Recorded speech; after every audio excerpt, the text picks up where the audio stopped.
Well, this week we are, as James just said, we are closing out our mountain series. And so over the past 7 weeks, we've taken a journey together through the 7 mountains that Matthew uses as he tells the story of Jesus, his life, his death, his resurrection, and then the sending out of the disciples to take the story of Jesus to the ends of the earth.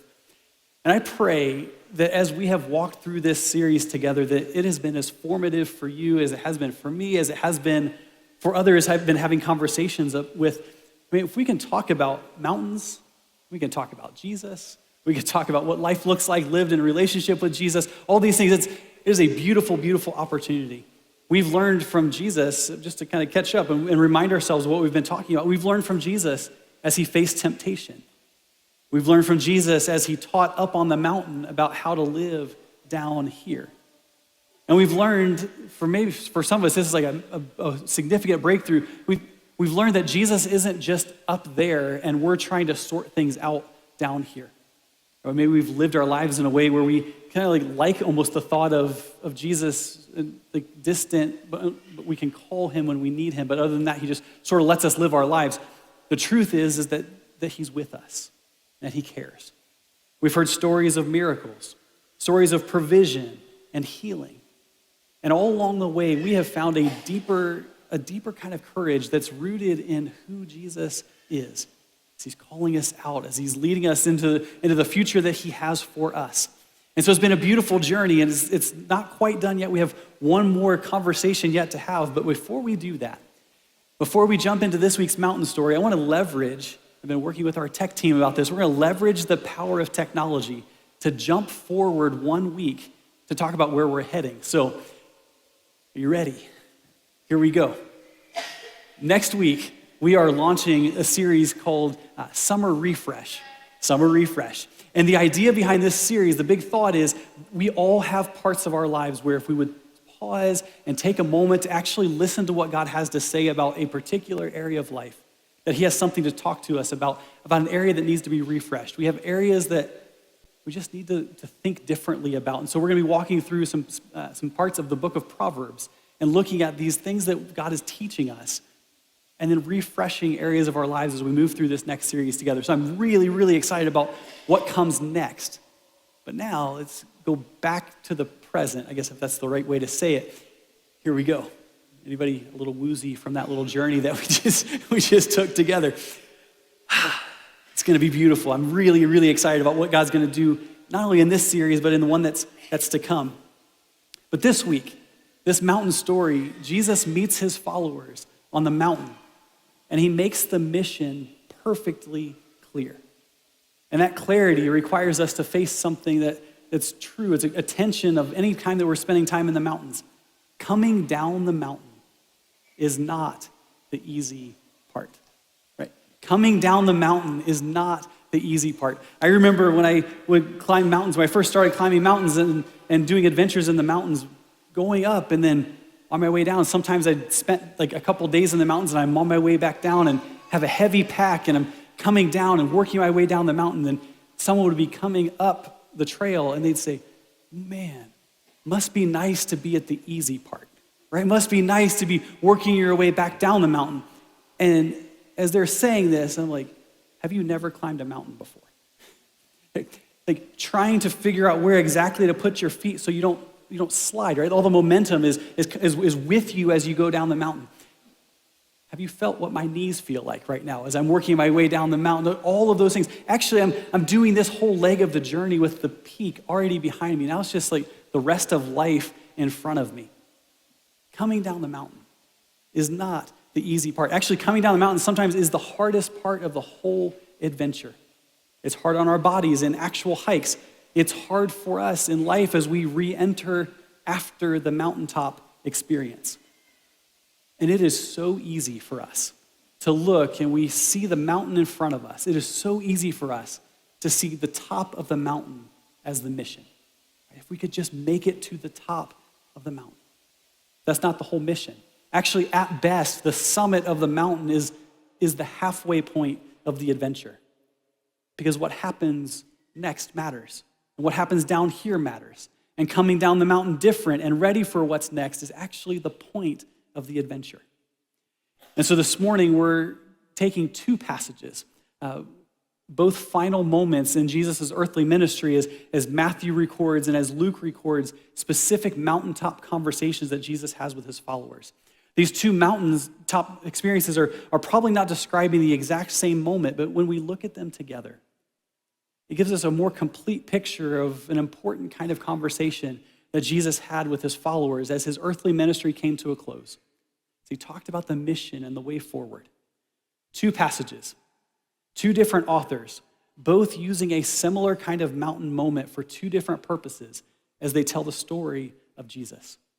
For Matthew, where we're going to start this conversation this morning, for Matthew, it's the perfect ending to the story of Jesus. As he's describing what Jesus did as he showed up as a child, as a baby, and then lived and suffered and died and rose again and then sent the disciples out on mission.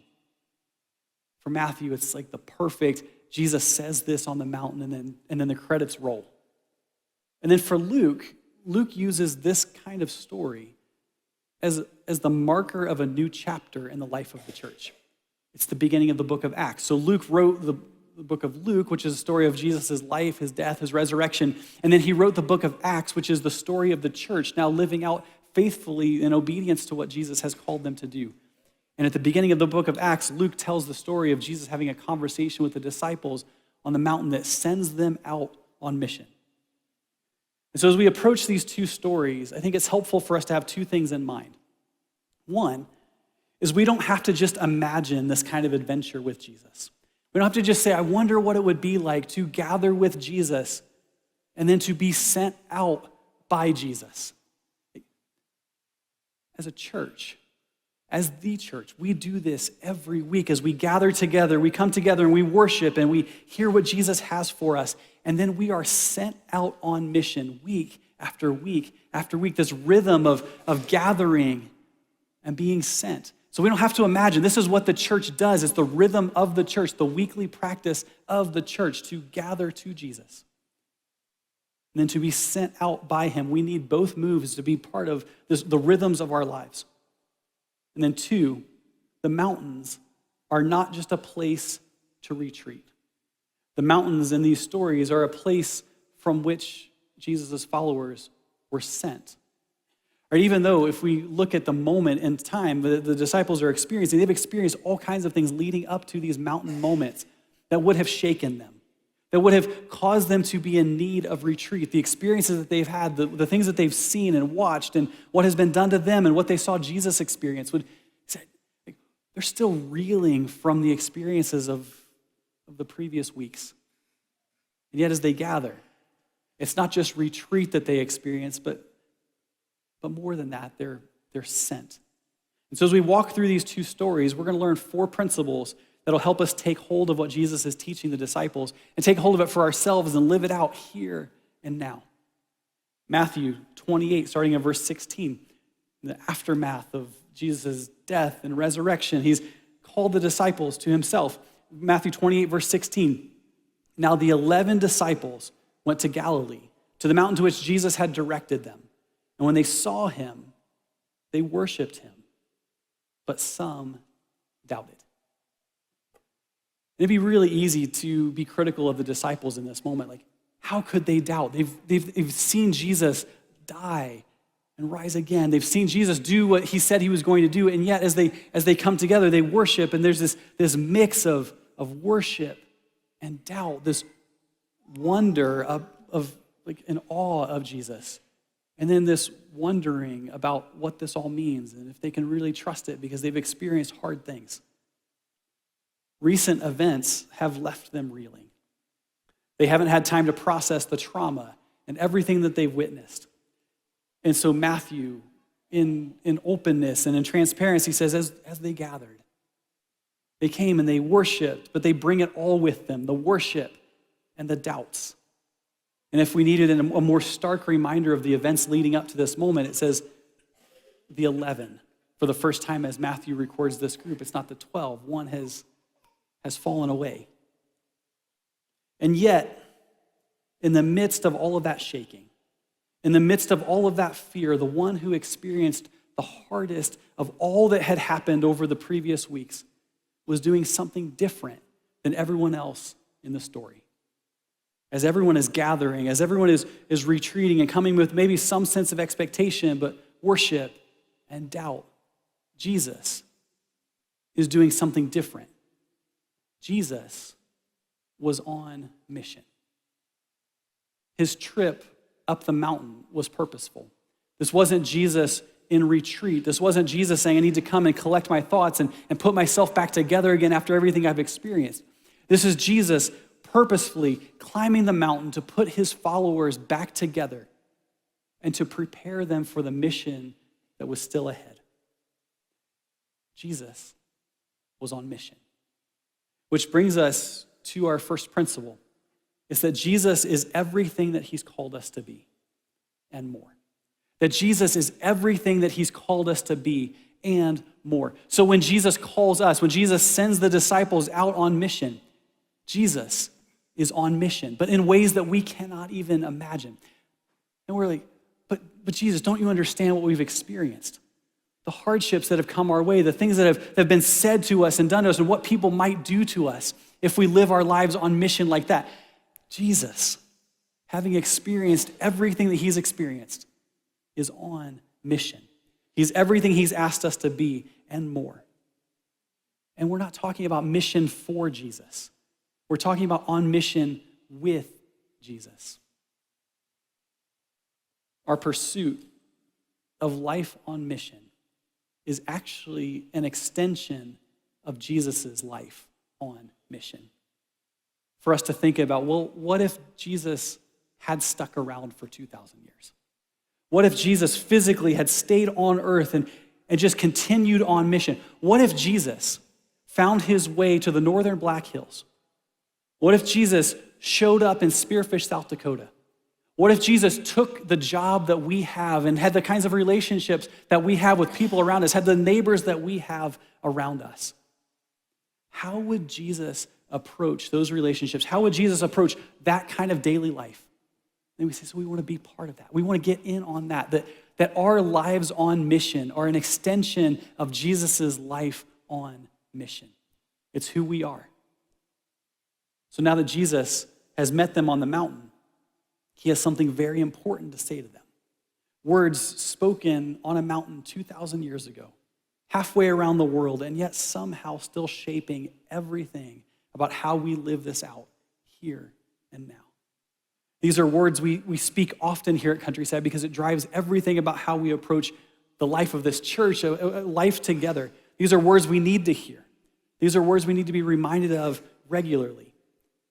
It says, and Jesus came to them and said, all authority in heaven and on earth has been given to me.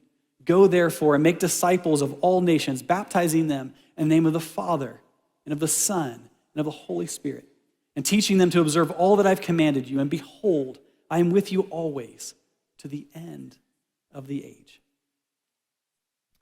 Principle 2, we are not empty-handed and we are not alone.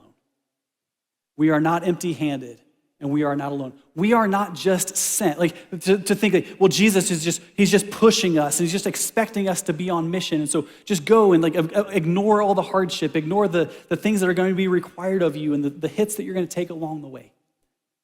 We're not just sent. We are equipped and empowered.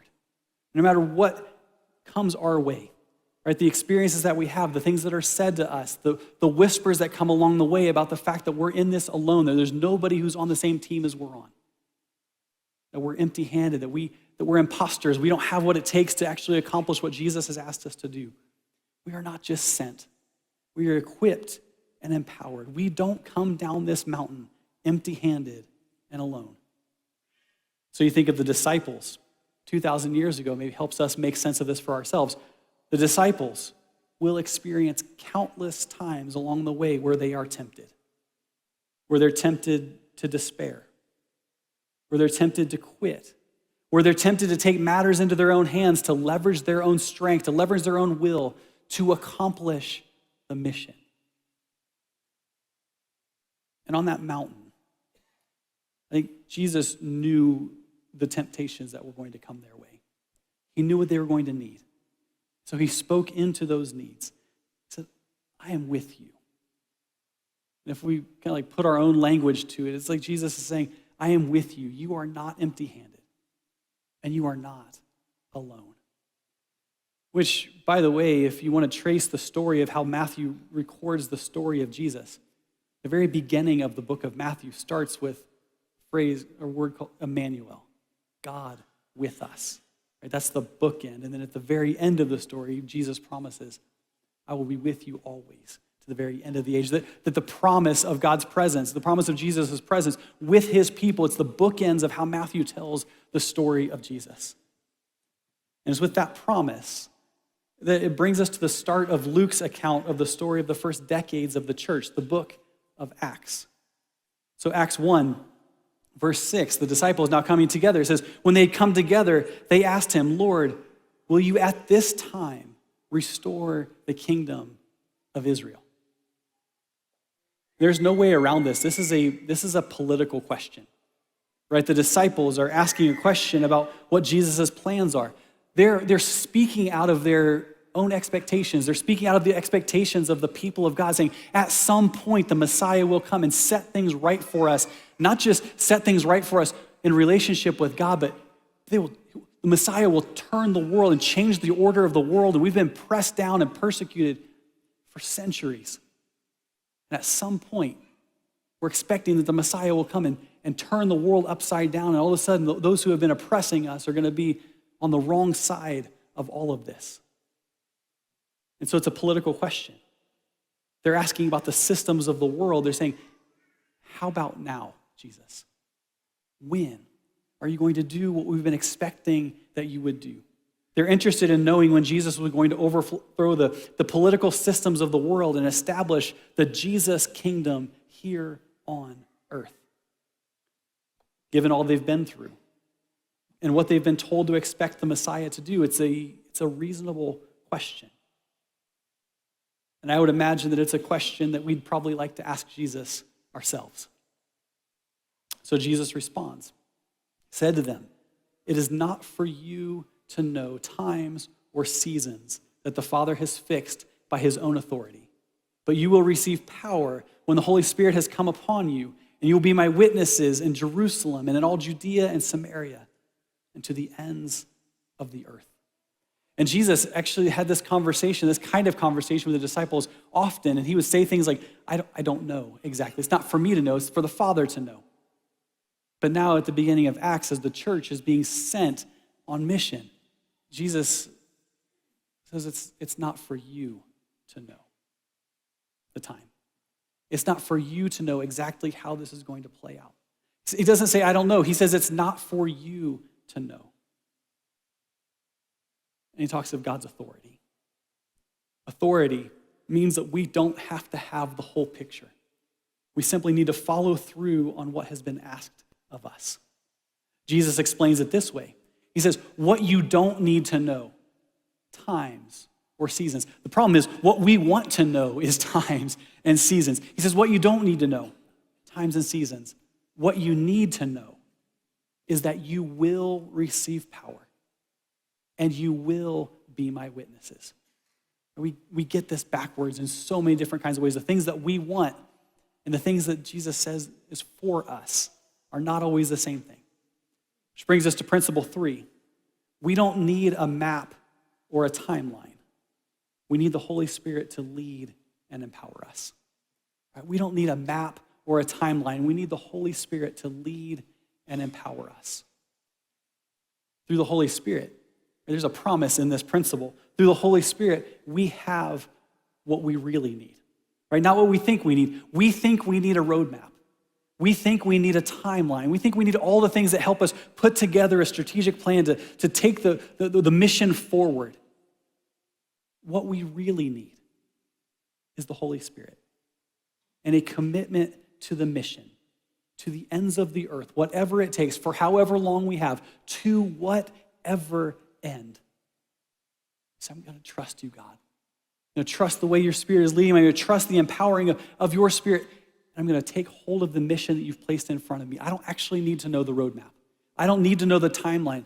I just need to know that I'm in step with you. And isn't it interesting how the things that we don't know and the things that we know, when we approach them in a healthy way, in the way that Jesus is calling us to approach them, they lead to anticipation and readiness. Like, we don't know the timing, but we do know the mission. And we do know the means by which the mission will be accomplished, the Holy Spirit, which leads to anticipation and readiness. So we don't know the timeline, but we're ready. We don't know the how exactly, but we know that we will be led. But if we got our way, if we were the ones making the map, if we were the ones telling God what it is that we need to accomplish the mission that he's asked us to accomplish, we might ask for something that would take us in exactly the wrong direction. If we got our way, our lives would be less fruitful and more wasteful because we would know the times. We would know the seasons. We would know exactly what to expect and the timeline in which we should expect it. And then we would just wait it out. See, look, if we know this is what's happening, then we know what the timeline actually is. If we know the way this is all marked out, then all we have to do is just run out the clock. Without purpose, without mission. And that's actually what started to happen 2,000 years ago. We'll see as this conversation plays out, the disciples, they're sort of like paused and stunned by the words that Jesus has spoken. They go back to their homes or the places where they were staying, and they'd wonder about the way they should move forward until the Holy Spirit came and moved them forward. They were sort of just like paused. I had a mentor when I was in seminary, and I had an opportunity to sit in on some meetings with him as he led his team. I remember one particular meeting is they're having this conversation about an initiative that was really important to this leader.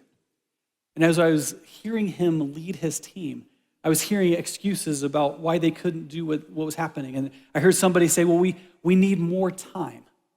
Can we push this back? The due date for this thing, can we push it back further and further and further? And I will never forget my mentor taking a breath, looking at this person who is asking for a delay on a timeline. And he said, I'm willing to give you some time. I'm willing to wait as long as it's purposeful waiting. As long as the reason that we're waiting is so we can actually get this done, that we're not just moving the timeline back. Because if we're just trying to buy time, if we're just trying to pause this thing, I'm not willing to move the timeline. But if it's purposeful waiting, and if we wait a few weeks on this project and we step into this project at some point in the future better and more prepared for what we're trying to accomplish, purposeful waiting is okay. Just simply waiting is unacceptable. And watching him lead and watching that conversation play out and watching as his team wrestled with what they were being asked helped me understand pieces of even how God relates to us. It's like, look, I'm patient. As long as it's purposeful. I'm patient, I will wait, but make it purposeful so that when things actually roll out, that we're not just wasting time. Verse 9, and when he had said these things, as they were looking on, he was lifted up and a cloud took him out of their sight. And while they were gazing into heaven, as he went, behold, two men stood by them in white robes and said, Men of Galilee, why do you stand looking into heaven? This Jesus, who was taken from you into heaven, will come in the same way as you saw him go into heaven. And they returned to Jerusalem from the mount called Olivet, which is near Jerusalem, a Sabbath day journey away. Principle 4.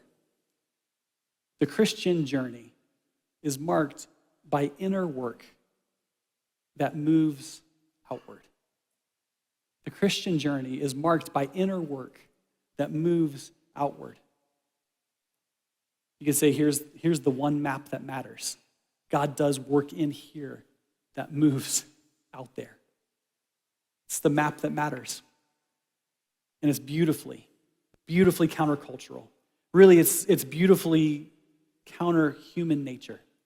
To not just settle for and chase after whatever benefits us personally, right? To say, I actually will live my life in relationship with God for the sake of others. You talk about Jesus being everything he's called us to be and more.